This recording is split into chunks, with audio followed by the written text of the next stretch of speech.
જય અંબા જય ખંભલાઈમાં આજે 14 જુલાઈ 2025 અને સોમવાર સવારે 11:11 થઈ છે.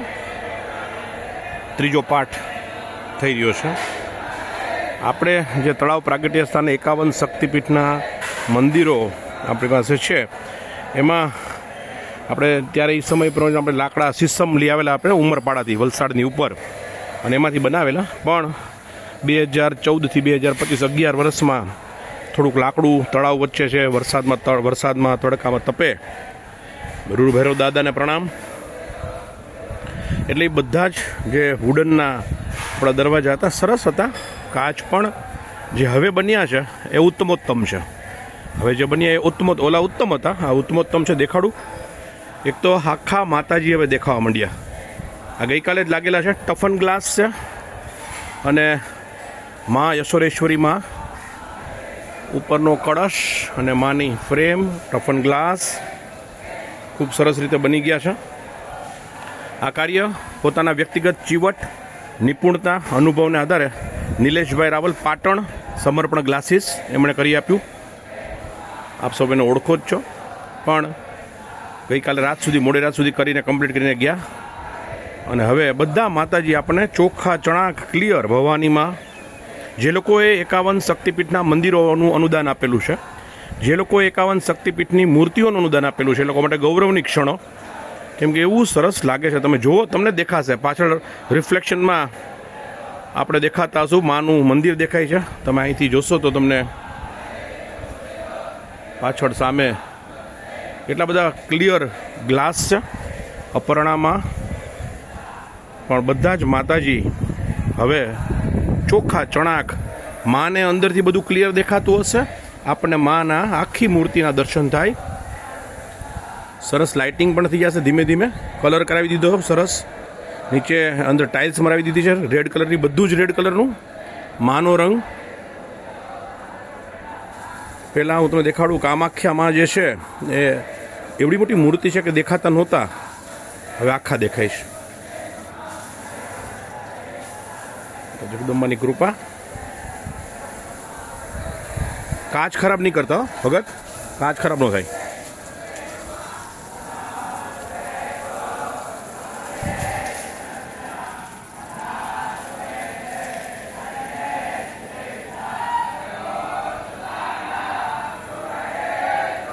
આજે 14 જુલાઈ છે.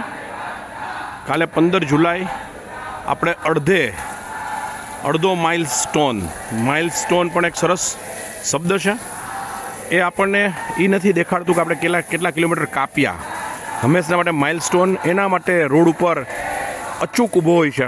એક પોતાનો રોલ અદા કરે છે અને હજારો કરોડો લોકોને પોતાનું જે લક્ષ્ય છે એ કેટલું દૂર છે એ હવે દેખાડે છે. કે હવે આટલા કિલોમીટર માંડલ દૂર રહ્યું, આટલા કિલોમીટર દૂર સ્વર્ગ રહ્યું, આટલા કિલોમીટર દૂર ખંભલાઈમાંનું મણિદ્વીપ રહ્યું. એ દેખાડે માઇલસ્ટોન.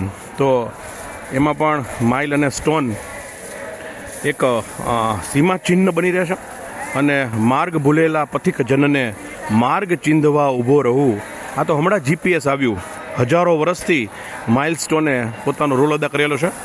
તો માર્ગ ભૂલેલા પથિક જનને માર્ગ ચીંધવા ઊભો રહું. કરે ઉપેક્ષા એ માર્ગની તોય સમતા ચિત્ત ધરું. કરે ઉપેક્ષા એ માર્ગની તોય સમતા ચિત્ત ધરું. એવા જગદંબાને આ બધા કાલે અડધોઅડધ પહોંચી જશું આપણે. 95 દિવસ પૂરા થઈ જશે. 190 દિવસનું બ્રહ્માંડનું સૌથી મોટું અનુષ્ઠાન થઈ રહ્યું છે. એમાં કાલે અડધોઅડધ 95 દિવસ પૂરા થઈ જશે. અને ખંભલાઈમાંની કૃપાથી, સ્વયંસેવકોના સાથથી ખૂબ સરસ રીતે ઉપાચાર્યો અને આચાર્યશ્રી અને ભૂદેવો, એટલી બધી બદલાતી રહે પરિસ્થિતિ. ભાઈઓ, તમને કેમ સમજાવું કે અમુક ચોક્કસ દક્ષિણાની અંદર ખૂબ ઉત્કૃષ્ટ બ્રાહ્મણોને શોધવા આટલી બધી મોટી સંખ્યામાં અને એમને સાચવવા અને બધું બહુ દુષ્કર કાર્ય હોય છે. કીધું ને કે આપણે 2 મહેમાનને 2 દિવસ માટે સાચવી ના શકીએ. 120-25 ભૂદેવોને સવારથી ઉઠીને રાત સુધી, ચોમાસાની સિઝન છે, મચ્છર, અહીંયા ગામડું છે તો નાગને એવું બધું નીકળે. એટલી બધી તકલીફ હોય કે દરરોજ લીમડાના ધૂપ કરવો પડે છે. અને જે જગ્યાએ લોકો ઉતારો છે, મચ્છર એટલા બધા ખુલ્લામાં હોય. પણ માની કૃપાથી બધું થઈ શકે છે, થઈ જાય છે. એટલે કાલે આપણે અડધો જ પૂરું થઈ જશે. દેખાડું દર્શન.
દર્શન કરાવી દઉં ગણપતિ દાદા.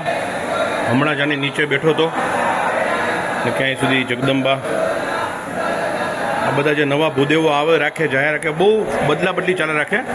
કોઈ આવે કોઈ જાય તો આપણે એના માટે બધી સગવડતા રાખી મૂકેલી છે. આજના દર્શન 14 જુલાઈ 2025 સોમવાર. ભાઈઓ કાલ રાજકોટથી માંડલ આવતો હતો તો આપણે હેમંતભાઈના અવાજમાં ઘણા બધા આલ્બમ બહાર પડેલા. એમાં આપણી ખંભલાઈ ગાથા છે બહુ સરસ, જેમાં મા ચોટીલાથી ઠેઠ માંડલ પધાર્યા એનું બધું વર્ણન છે. તો એમાં પણ એવું આવ્યું કે અને આપણા ઇતિહાસમાં લખેલું છે કે આપણા પૂર્વજોએ દુર્ગા સપ્તસતીના પાઠો સાથે માતાજીને આરાધના કરેલી, આજીજી કરેલી, વિનંતી કરેલી. વિનંતી અને આજીજી શબ્દમાં બહુ ફેર છે.